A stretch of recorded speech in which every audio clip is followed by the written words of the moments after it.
ویور آج میں آپ کو ایک ایسی ہی حقیقت بتانے جا رہا ہوں یا ایسی ویڈیو بتانے جا رہا ہوں میری ان بہنوں کے لیے ہے، میری ان بیٹیوں کے لیے ہیں جو اپنے شوہر کو اپنا غلام بنانا چاہتی ہیں، پیروں کے پاس جاتی ہیں، بابوں کے پاس جاتی ہیں، تویزوں والوں کے پاس جاتی ہیں، اس کو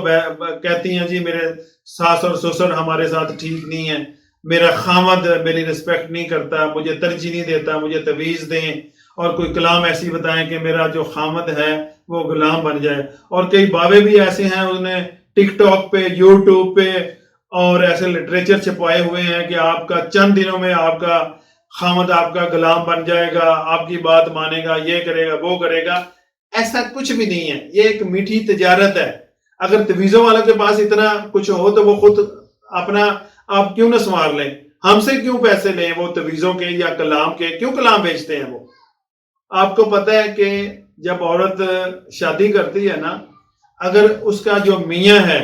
اپنے پیرنٹس کے کہنے کار ہے اور ان کی رسپیکٹ کرتا ہے، ان کے احکامات مانتا ہے، ان کی ضروریات کی خیال رکھتا ہے، ان کو اچھے احسن سلوک سے پیش آتا ہے، ان کی رسپیکٹ کرتا ہے، ان کی عزت کرتا ہے، تو بیوی کو اس میں خوش ہونا چاہیے، اس میں بیوی کو ناراض نہیں ہونا چاہیے۔ کیوں خوش ہونا چاہیے؟ کہ اس نے 22-23 سال یا 25 سال کی عمر میں شادی کی ہے، والدین نے اس کو پڑھایا ہے، لکھایا ہے، اس کی ہر ضرورت کا خیال رکھا ہے، اس کو اس قابل بنایا ہے کہ وہ معاشرے میں اس کا ایک نام بنایا ہے کہ وہ آنے والی زندگی اپنی اچھی گزار سکے۔ تو جب وہ 25, 26, 27 سال والدین نے اس کی خدمت کی ہے،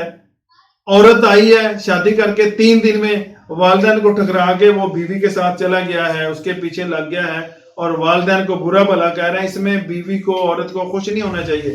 اگر 26-27 سال کی جو محنت ہے ان کی رائے گاں گئی ہے اور ایک عورت کے پیچھے، بیوی کے پیچھے والدین کو ٹھوکر مار دی ہے،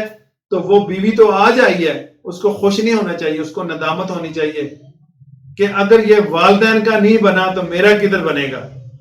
تو پلیز جو والدین کا تابعدار ہے وہ بیوی کا بھی تابعدار ہوگا، اپنے بچوں کا بھی تابعدار ہوگا، اس میں عورت کو خوش ہونا چاہیے۔ اس لیے یہ باووں کی پاس جانا چھوڑ دیں اور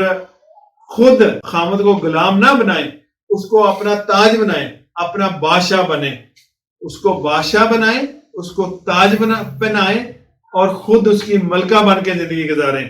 نہ کہ اس کو اپنا غلام بنائیں اور خود غلام کی بیوی بنیں آپ۔ یہ چیز نہیں ہونے چاہیے، یہ ایک بڑے پوائنٹ کی بات ہے۔